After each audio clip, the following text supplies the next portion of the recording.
People often ask the question, are narcissists aware of the fact that they are narcissists? Well, let me answer that question first of all by saying this.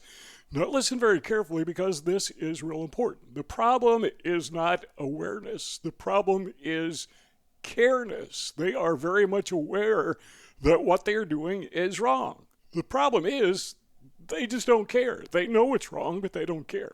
How do we know that they know that what they're doing is wrong? How do we know that they know better? Well, we know that because during the love bombing stage, the narcissist knows how to behave. He knows what to do right. He knows what to do wrong.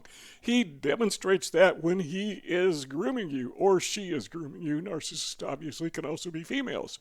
So we have this conflict where narcissists know what is right, they know what is wrong, but they choose to do what is wrong, and we have to ask ourselves the question, why are they doing this? What is it that they're missing? And again, a lot of people say, well, they're just missing awareness. Not true. They are aware. What they're missing, again, to reiterate for emphasis, they're missing careness. They just do not care. Now, with that said, let's keep in mind that narcissists are aware that, or at least they think, that they are losers. They exaggerate. Now, you got to keep in mind that it seems that narcissists are pathological liars. You know that because you've experienced these people. They lie to you all the time. But what we don't understand, or we fail to see, is that the narcissist also lies to himself or to herself. They deny that they are people of, they're people of value and people of worth like everyone else. They lie to themselves and tell themselves that they are devalued, that they are somehow losers. And to compensate for that lack of self-esteem, self-respect, they try to compensate by taking it from other people, hence narcissism. That's why they love bomb you, and that's why they try to get supply from you, because they perceive themselves as being less than you. They are envious of you. They are jealous of you. So they want to take supply from you, and supply, is defined as anything that inflates the ego of the narcissist. So let's go back and let's make sure we get this. The problem with narcissists is not that they are unaware that what they're doing is wrong, it's that they don't care. Somehow they feel entitled to take advantage of other people to compensate for their pseudo feelings, their false feelings, their fake feelings of inadequacy. A lot of these people, narcissists, they could be decent people. I mean, they have it within them.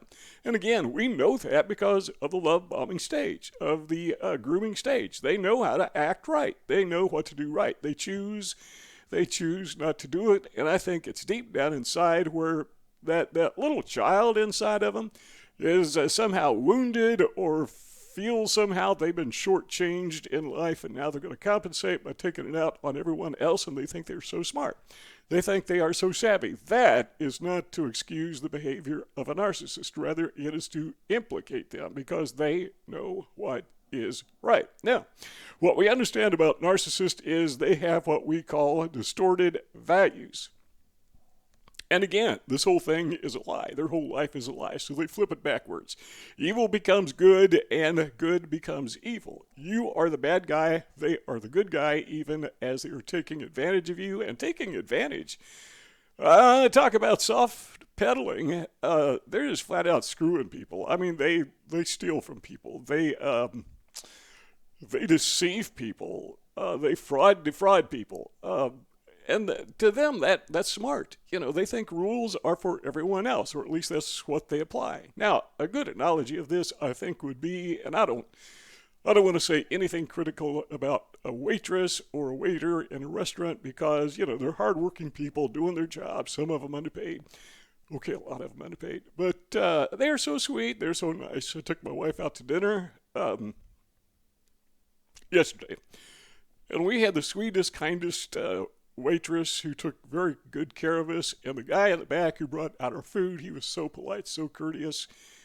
Now, if you see these people anywhere else other than in that context, I'm pretty sure they would not be that nice. They wouldn't be that sweet. We understand that they're being nice because they want a tip. And I gave them a tip. They deserved it. Gave them a good tip. But But the point is, they're kind of masking, they're putting that thing on. They're not that way all the time. But they know how to behave that way. They know how to be super friendly. They know how to be very courteous. They know how to be very helpful. Are they that way their entire life? I don't think so. I don't think anybody is. Well, you take that analogy and then you take it to extremes, or what you have is a narcissist. You have somebody who is over the top nice and friendly and, during the grooming stage, yeah, got it. They know what to do.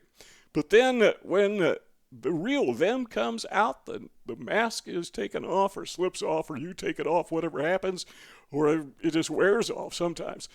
You get to see the real person. This is not the waitress who is real friendly. This is not the friendly used car salesman. This is the real person that you see on the street. That's the narcissist. And do they know they are that way? Again, we've said it a dozen times so far that yes, they do know it. Now, one thing a narcissist will never recognize is a no trespassing sign.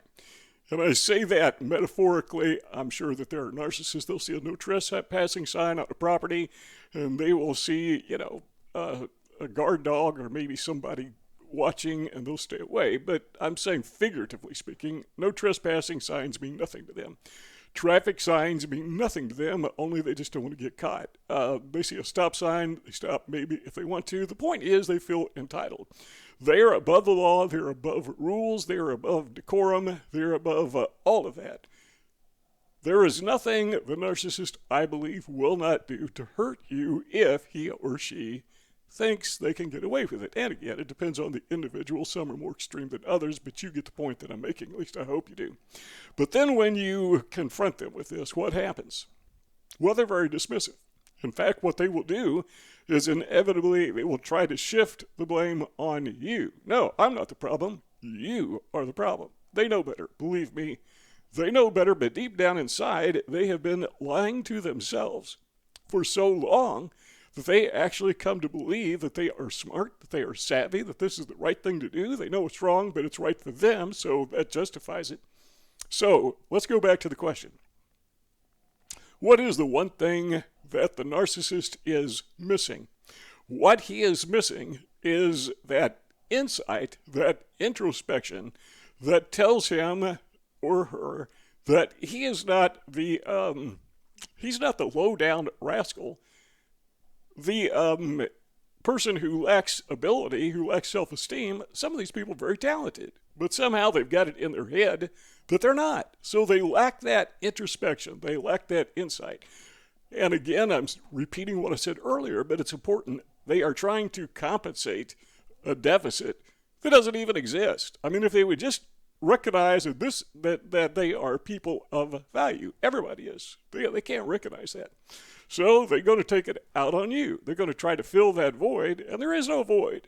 They're going to try to fill that void by taking supply from you and from others. What is the solution to that? Well, we've talked about this a million times, and the solution always is that what we need to do is get as far away from a narcissist as is possible. Now, I'm not going to delve into this because we just talked about it yesterday, but as soon as you realize a narcissist is a narcissist, and it may take some time, you may go months or even years before you recognize you're being scammed. But once you recognize it, you want to make sure the narcissist doesn't know that you know. This is the time when you don't become a narcissist, but you take a look at the tricks of the trade that he's used against you, that he has deceived you, and you're not going to deceive him, you're not going to deceive her. You're just going to not let on that you know. This is my opinion. You do whatever you want. I don't give advice. I just tell people these are my ideas, and you make the decision. But what I found is useful is once I find out the narcissist is a narcissist, then I start taking notes. Then I start collecting data. Then I turn on the video camera, the recording. That's when I go and check the public records, and I begin amassing as much data as I can about the narcissist because I know this person works on a track. I know that the smear campaign is bound to happen. And when it does, hopefully I won't have to respond. But if I do have to respond, I want him or her to know at that point, Okay, yes, I do know, and yes, I've been collecting data, and if you do a smear campaign, you're going to be buried in an avalanche of reality. You're going to be buried in an avalanche of truth about your past, about who you really are. And hopefully, you never have to do that. Hopefully, the narcissist will be smart enough to understand, okay, this is not someone that I want to mess with anymore. And not only do you go gray rock, but hopefully the narcissist will shun you. Hopefully the narcissist will get as far away from you as he or she possibly can, because you have the kryptonite. You have the sunlight that kills the vampire. You have the truth. And there's one thing that narcissists absolutely positively hate, and that's the truth. And wouldn't it be great? Wouldn't it be great if every narcissist, and they're not going to do this, believe me, but if every covert narcissist would just realize that they are people of value? They don't have this deficit that they imagine they have. If they would just be honest with themselves and realize you don't have to scam and screw other people to have a sense of self-esteem. You already have it. You don't have to steal it from other people. 2 rectangles on the screen. Let's keep talking if you want to. All you need to do is click one of those 2 rectangles and the conversation will continue. But if not, thanks for stopping by, and we will see you guys next time.